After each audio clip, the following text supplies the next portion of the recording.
Let's beat a dead horse for a minute. According to Diane Sawyer of ABC News in a report last spring, beneath the lower contiguous 48 United States, there is more oil than that beneath Saudi Arabia and a few other countries combined. And according to another report by Alan Farnham for ABC News from last November 13, 2012, the shale oil deposits in the Green River, Utah reserves hold as much as 3 trillion barrels of oil. To put that in perspective, all of humanity has burned only 1 trillion barrels of oil in the last 100 years, according to Roger Day, President for Operations for American Shale Oil, as quoted in that report, which goes on to say that that's more oil than in all of the reserves in the world. Now, of course, it is well known that shale oil is difficult and costly to extract. Shale has to be heated to extract the oil, and the technology to do this in situ at the required depth is still under development. Also, there are environmental concerns with fracking and the potentially excessive amounts of water that would need to be used for extraction in this relatively arid region. But also realize that Green River is not necessarily the source of our current oil boom. Another report by Zunaira Zaki back on December 11, 2012, titled U.S. Oil Production, Record Rise in 2012, said that according to the U.S. Department of Energy, the U.S. was set to top 7 million barrels a day oil production for the first time since 1992 this year. And 2012 saw the largest oil production increase since 1859.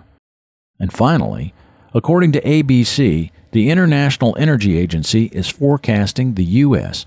to be the world's largest producer of oil by 2020. Say what? What about all that blood and treasure we just spilled in Iraq and Afghanistan? Of course, one of the meta-arguments for those wars being that we needed to secure the Middle East for our own energy security.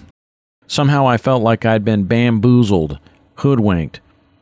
And whenever I tried to bring this odd feeling of betrayal up with my friends, it would be quickly dismissed with a shrug. So what? We got the oil. And I still have this nagging question. How long has there been knowledge of any sort that there might be these vast, though only remotely accessible reserves? How could these vast reserves have either escaped detection or escaped wide public discussion? Okay, so the technology and cost benefit to extract these hydrocarbons might not have existed 13 years ago. Someone, somewhere, must have made a prediction based on available information at some time in the past. The crux of it is that this information would probably only be known in certain circles. Weren't Dick Cheney and George W. Bush, not to mention H.W., oil men? Zunaira Zaki's report suggests that development of oil fields in Texas, Montana, and North Dakota, that would be Dick and W's backyard, are behind this surge in oil production in 2012. What could they not have known as oil men about potentially huge reserves in their own backyard? And wasn't Dick Cheney the chairman and CEO of the Halliburton Company from 1995 to 2000? Isn't that a major worldwide oil services company? The same one, by the way, implicated by a shoddy cement plug in the Deepwater Horizon catastrophe in the Gulf of Mexico. Obviously, they wanted a war. And if Americans knew that the U.S. would be the top producer of oil by 2020, that would militate against the argument for maintaining security on our foreign energy sources. It also just so happens that Afghanistan has enormous reserves of rare earth metals, which are in demand for production of cutting-edge electronics. Aside from that, though, isn't it funny that regions afflicted with war and strife aren't able to produce oil, or anything else for that matter, as well as if they didn't have these conflicts? Notwithstanding the enormous potential profit to Halliburton for rebuilding war-torn oil facilities, it's almost like the war in the Middle East made those difficult reserves at home more profitable to extract. Who more than the high-tech oil industry and the people in that small circle who knew about these vast reserves would benefit from a destabilizing war in the Middle East? Maybe the ham-handed job Dick and W did on the war in Iraq wasn't a mistake after all.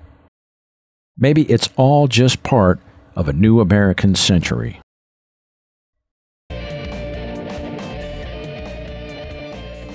After hearing this installment, my brother Joe suggested that I read Failed States, a book by Noam Chomsky that may have bearing on everything I just said. Well, that's it for now. I'm R.Crosby Lyles, and this has been the Crosby Report. Don't forget to check out Joe's Kitchen Table next week on YouTube. You might also like to see Joe Lyles take on the crazies in his film Mega Ditto's The Tea Party Cult, available at teapartycult.com. Thanks to these sources on the web, including Thomas Erdbrink, nytimes.com, Zunaira Zaki, that's Zunaira-Zaki, you can follow her on Twitter, and she's with ABC News. Alan Farnham, ABC News. And then, of course, you have Diane Sawyer with ABC News. And thanks to Wikipedia, of course, for filling in the details. R. Crosby Lyles is not affiliated with ABC News or any other reputable news agency. The opinions expressed here are not those of any of the sources cited in this installment. And that's going to be about it for us this time. Thanks. See you next time.